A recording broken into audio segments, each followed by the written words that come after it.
Soy una mujer independiente, no necesito que nadie me diga cómo vivir. Lo dijo después de darme la espalda para mostrarme el nuevo tatuaje en su nuca, letras marcadas que recorrían la parte trasera de su cuello, rojas y crudas como una cicatriz reciente. Me quedé allí, en la cocina familiar, aún sosteniendo el paño con el que secaba los platos, y sentí que ya no conocía a la mujer frente a mí. Ella, Jennifer, mi esposa durante 12 años. La que una vez lloró de gratitud cuando arreglé la lavadora en medio de la noche porque la necesitaba con urgencia. La que susurró «soy tan afortunada» cuando nos mudamos a nuestra primera casa.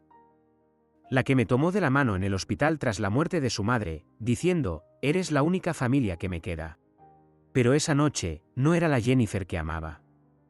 Caminaba con una mirada fría y cortante, una actitud altiva y un maquillaje cargado, no la esposa que solía reír cuando ponía demasiado café.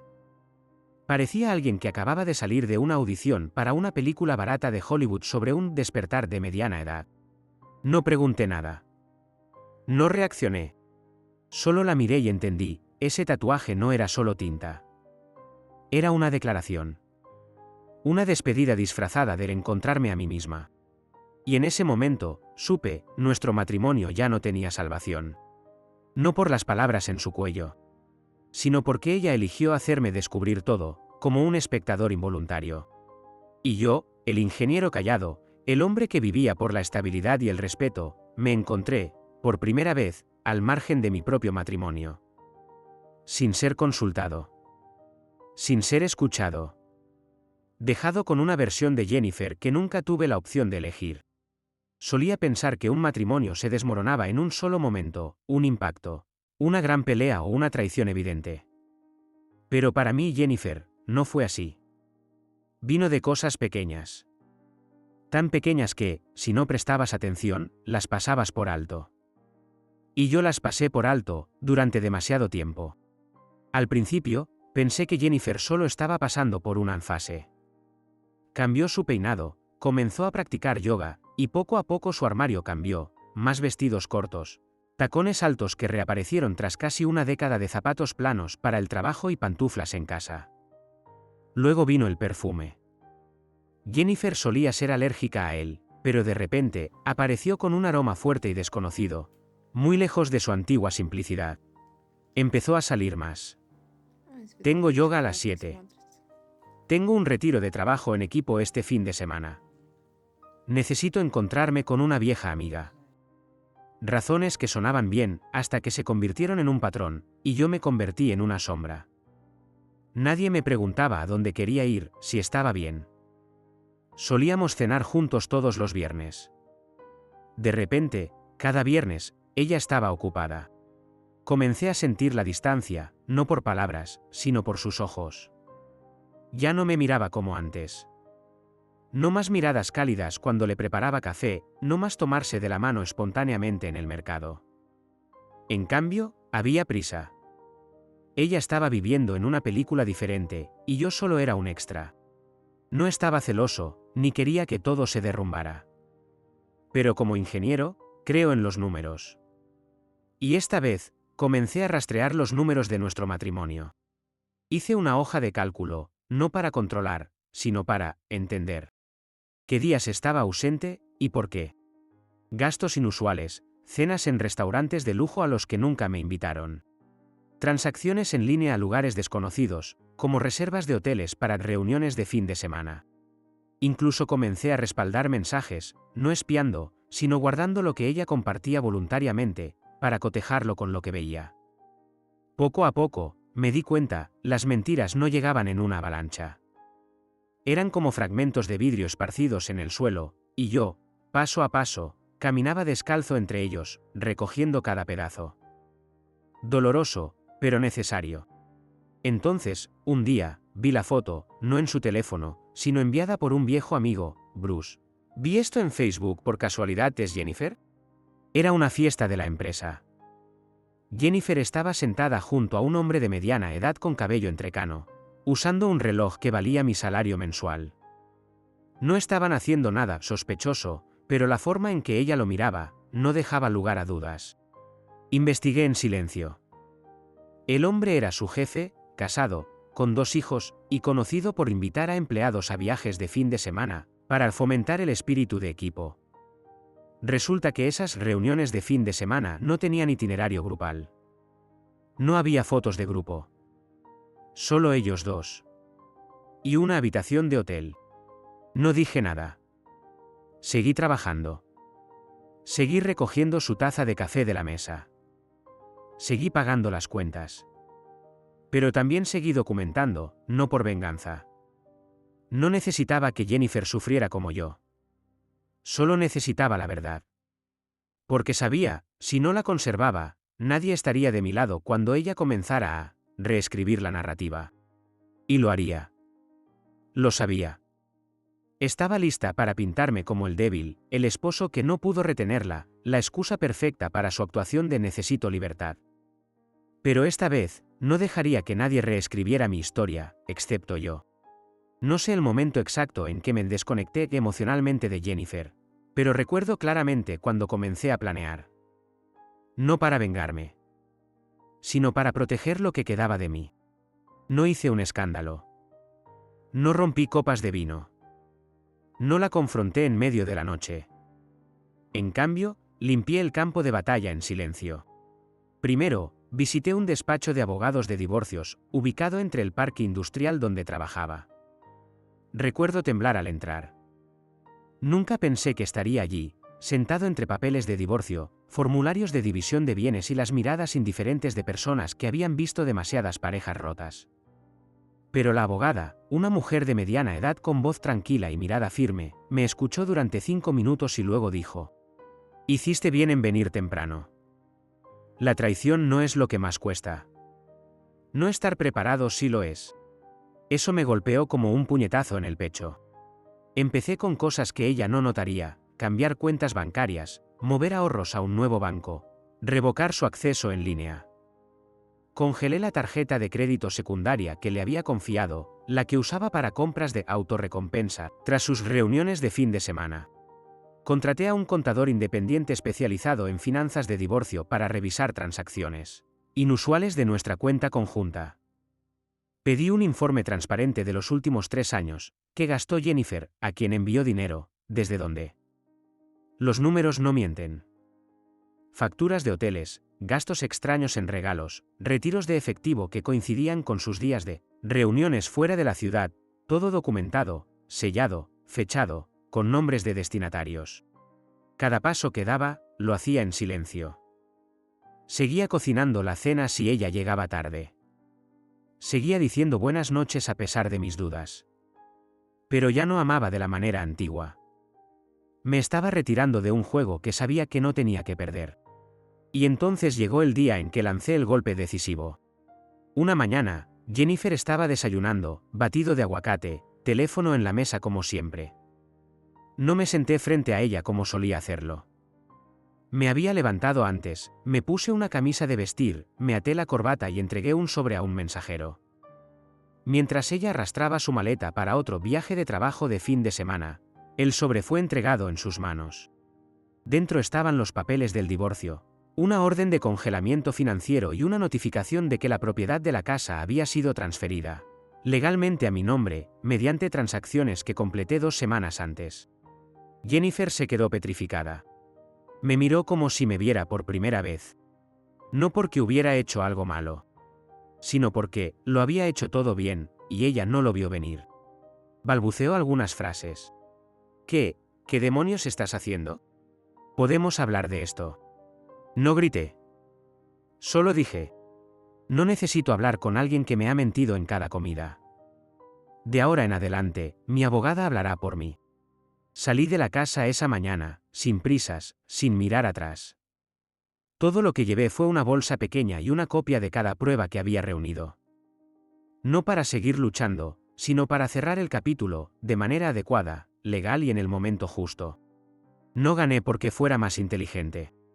Gané porque no dejé que alguien más reescribiera mi vida con mentiras. Pensé que Jennifer contraatacaría como lo hacía en nuestro matrimonio, dulce cuando le convenía, dura cuando nadie lo esperaba, siempre sabiendo cómo ablandar a las personas. Pero esta vez, no solo tropezó, sino que cayó en la trampa del guión que ella misma escribió. Justo después de recibir los papeles del divorcio y el congelamiento financiero, Jennifer pasó al modo víctima. Publicó largos estados en redes sociales, afirmando que era controlada por su esposo, que el hombre con el que vivió 12 años le dio la espalda y le quitó todo. Escribió cosas como: "Solo quería la libertad de ser yo misma". Pero aparentemente, eso se ve como una traición. Los comentarios estaban llenos de sus amigos, en su mayoría conocidos recientes que solo conocían la mitad de la historia, apresurándose a apoyarla. Algunos escribieron: "Los hombres no soportan a mujeres más fuertes que ellos. Ánimo, Jen, mereces tu vida". ¿Y yo? Permanecí en silencio. No porque fuera débil, sino porque sabía que el silencio en el momento adecuado es la respuesta más clara. Durante semanas después, Jennifer siguió retrasando la firma de los papeles del divorcio. Exigió ajustes en la división de bienes, reclamó derechos sobre la casa, insistió en quedarse con el coche que estaba a mi nombre. Llegó al tribunal con aspecto agotado, con un vestido oscuro, sin maquillaje, intentando parecer una mujer desgastada por la opresión. Pero mi abogada, la mujer a la que estaré agradecido de por vida, solo sonrió y comenzó a presentar pruebas ante el tribunal. Desde extractos bancarios que mostraban gastos inusuales, hasta recibos de hoteles que coincidían con sus reuniones de fin de semana. Desde correos electrónicos que alineaban con viajes de trabajo, hasta el testimonio de un colega anónimo que había visto a Jennifer y su jefe, demasiado íntimos, en el vestíbulo de un hotel durante un retiro. Luego vino la parte más contundente: pruebas de mala conducta financiera. Jennifer había transferido sin autorización $25,000 de nuestros ahorros conjuntos para la jubilación a una inversión en criptomonedas con su novio, sin mi consentimiento. Había falsificado mi firma en un acuerdo interno para retirar el dinero. Todo estaba verificado. El tribunal tardó casi 2 semanas en procesar todo el caso. Jennifer se sentó en silencio durante las audiencias finales. No lloró, no habló, no me miró. Creo, en ese momento, entendió, la actuación había terminado. Al final, el juez dictaminó: la casa permaneció completamente a mi nombre. Las cuentas de ahorros y jubilación se preservaron, sin dividir. Jennifer fue ordenada a devolver la inversión indebida, más de $50,000, incluidos los honorarios legales. El tribunal rechazó todas sus demandas de compensación, citando violación de la confianza matrimonial, infidelidad y mal uso de los bienes conjuntos. No celebré. No suspiré aliviado. Solo me senté allí, escuchando el veredicto, y sentí que había hecho lo correcto. No solo por la ley, sino por mí mismo, por la bondad que había mantenido obstinadamente durante 12 años de matrimonio. Jennifer salió del tribunal como una mujer diferente a la que conocí por primera vez. Ya no era la mujer orgullosa que levantaba la cabeza, declarándose una chica independiente. Se apresuró por el pasillo, con su teléfono sonando sin parar, supongo que del banco o de un nuevo abogado que no podía pagar. ¿Y yo? Me levanté, recogí lentamente mi abrigo y salí, donde el sol de la tarde iluminaba los escalones del tribunal. Nadie aplaudió. No sonó una banda sonora de película. Solo yo, con un corazón más ligero, y un fallo que no se llamó victoria, sino cierre. Solía pensar que cuando un capítulo se cerraba, solo quedaba el vacío. Pero resulta que el silencio tras la tormenta es el sonido más pacífico que he escuchado en mi vida. Después de que todo terminó, empaqué mis cosas y dejé la ciudad. No necesitaba alboroto. No necesitaba decírselo a nadie. Alquilé la casa, ahora completamente a mi nombre, y manejé hacia el oeste, hacia una costa que no exigía explicaciones. Me establecí en un pequeño pueblo costero en Oregón, donde las olas chocan sin descanso contra las rocas, donde los caminantes matutinos se saludan con asentimientos honestos, no con miradas inquisitivas. Allí, alquilé una pequeña casa de madera junto a la bahía, con un balcón con vista al mar y una cocina lo suficientemente grande para huevos, tostadas y una taza de café fuerte. Volví a la fotografía, algo que amaba en la universidad pero abandoné persiguiendo trabajos, responsabilidades y cosas que pensaba que eran permanentes. Fotografié el mar al amanecer, gaviotas rozando el agua, una pareja mayor tomados de la mano, sin prisas. No publiqué las fotos en línea. Solo las guardé, para recordarme que algo bello no necesita audiencia. Cada tarde, caminaba hasta el puerto, me sentaba solo en un banco de piedra, escuchando el viento silbar a través de los tejados de tejas viejas. Sin más presión. Nadie diciéndome que la entendiera más, que le diera espacio o que empatizara con sus cambios. Ya no tenía que cuidar de nadie más que de mí mismo, y eso no me hizo sentir solo, me hizo más libre que nunca. ¿Y Jennifer? Las noticias sobre ella me llegaban escasamente, pero lo suficiente para saber: el costo de la traición no está en la ley. Está en lo que no se puede recuperar. Su jefe, el espíritu libre en sus ojos, cortó el contacto justo después del juicio. Volvió con su esposa, emitió una disculpa pública y renunció para salvar el honor de su familia. Jennifer fue despedida de su empresa tras una investigación interna, no por el romance, sino por gastos turbios relacionados con sus viajes de trabajo. Sus amigos se alejaron. Los que una vez gritaban «Vive tu verdad» ahora la evitaban como si llevara la mancha del fracaso. Algunos enviaron mensajes de apoyo, pero nadie apareció cuando necesitó un préstamo para cubrir facturas acumuladas. Escuché que vendió su coche, se mudó con un pariente en los suburbios y comenzó a buscar trabajo desde cero, pero su reputación, su credibilidad y la confianza de quienes una vez la apoyaron, desaparecieron. ¿Se arrepintió? Tal vez. Pero el arrepentimiento no es la llave de una puerta cerrada con candado. No para mí. No ahora. No me regocijé con el dolor de Jennifer. Solo dejé de culpar. Porque una parte de mí sabía, el verdadero arrepentimiento no es algo que todos tengan el coraje de admitir. Y yo, he perdonado, pero no he olvidado. He soltado, pero no he vuelto atrás. Mi nueva vida no es glamorosa, no es admirada por muchos, pero es mía, y solo mía. Cada foto que tomo es prueba de eso. Cada mañana que me despierto y preparo café para mí, ya no siento que estoy fuera de la historia de alguien más. Soy Bruce, el hombre al que una vez llamaron aburrido, anticuado, poco aventurero. Ahora, solo necesito una vida lo suficientemente tranquila para saber que estoy vivo. Y un corazón lo suficientemente fuerte para no perderme a mí mismo nunca más. Hay cosas en las que no creía, hasta que mi propia vida me las demostró. Solía pensar que la libertad era hacer lo que querías, romper cadenas, escapar de relaciones que te asfixiaban. Pero ahora sé, la verdadera libertad no viene de romper compromisos, sino de vivir honestamente contigo mismo, incluso cuando otros dejan de ser honestos contigo. No estaba atrapado por el matrimonio. Estaba atrapado por quedarme callado cuando sabía que las cosas estaban mal, por convencerme de que si era lo suficientemente bueno, volverían. Pero aprendí algo invaluable: un hombre que sabe cuándo guardar silencio es el más peligroso. No el tipo de peligroso que destruye, sino el que no necesita decir mucho para ser escuchado. No necesita gritar por justicia, solo reúne la verdad, se marcha y deja que las mentiras caigan como hojas al final de la temporada. Su silencio no es debilidad. Es preparación. La fuerza de alguien que conoce su valor y no permitirá que lo pisoteen de nuevo. Jennifer me preguntó una vez, ¿puedes perdonarme? Y respondí, te he perdonado.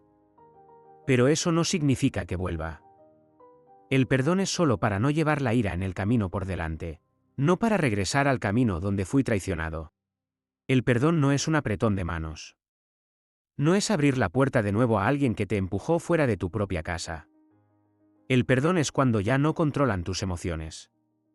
Cuando puedes mencionarlos sin que tu corazón tiemble de rabia o se encoja de arrepentimiento.